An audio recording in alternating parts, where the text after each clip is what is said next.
बड़े शहर से दूर एक शांत पहाड़ी इलाके में एक विशाल स्कूल था जो कभी अपनी भव्यता और शिक्षा के लिए मशहूर था। इस स्कूल में दूर दूर से बच्चे पढ़ने आते थे।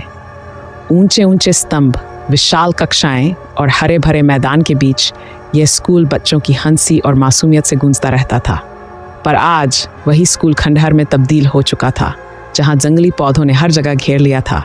खिड़कियां टूट चुकी थीं और कमरे धूल और अंधेरे में छिपे हुए थे। यहाँ पढ़ाने वाली एक युवा और खूबसूरत शिक्षिका माधवी थी। वह बेहद दयालु और हर छात्र से प्यार करती थी। बच्चों के लिए माधवी मैम का व्यक्तित्व एक प्रेरणा था और हर कोई उनसे पढ़ाई के साथ साथ जीवन के छोटे छोटे पाठ भी सीखता था। वह स्कूल के एक पुराने कमरे में पढ़ाती थी जो उनकी यादों और खुशबू से भरा हुआ था। लेकिन एक दिन अचानक कुछ ऐसा हुआ जिसने स्कूल की रौनक को हमेशा के लिए छीन लिया। किसी को भी नहीं पता था कि उस शाम को माधवी मैम ने उस कमरे में अकेले ही क्यों रुकने का फैसला किया। वह कमरे में देर तक बैठी रहीं और जैसे जैसे रात घिरती गई, किसी ने उनकी खामोश चीखों को नहीं सुना।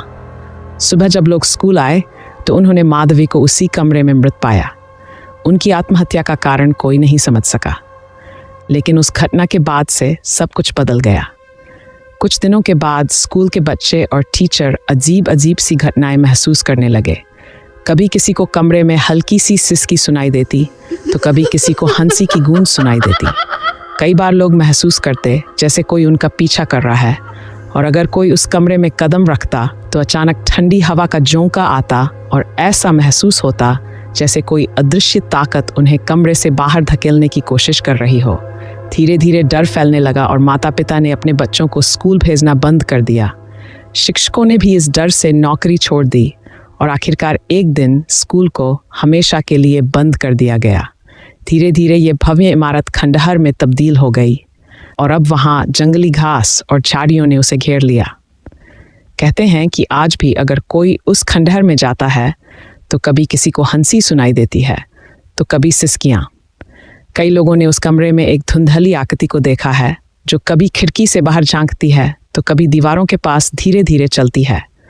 रात के समय उस कमरे से किसी अनजानी ध्वनि के साथ एक गीत की हल्की गूंज सुनाई देती है जो माधवी मैम के पसंदीदा गीत जैसा लगता है।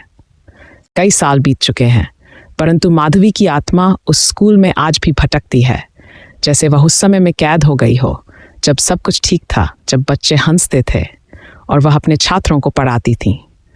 लोग आज भी उस खंडहर को माधवी का स्कूल के नाम से जानते हैं और कहते हैं कि माधवी की आत्मा वहाँ उन यादों के साथ जी रही है जो कभी उसकी खुशियों का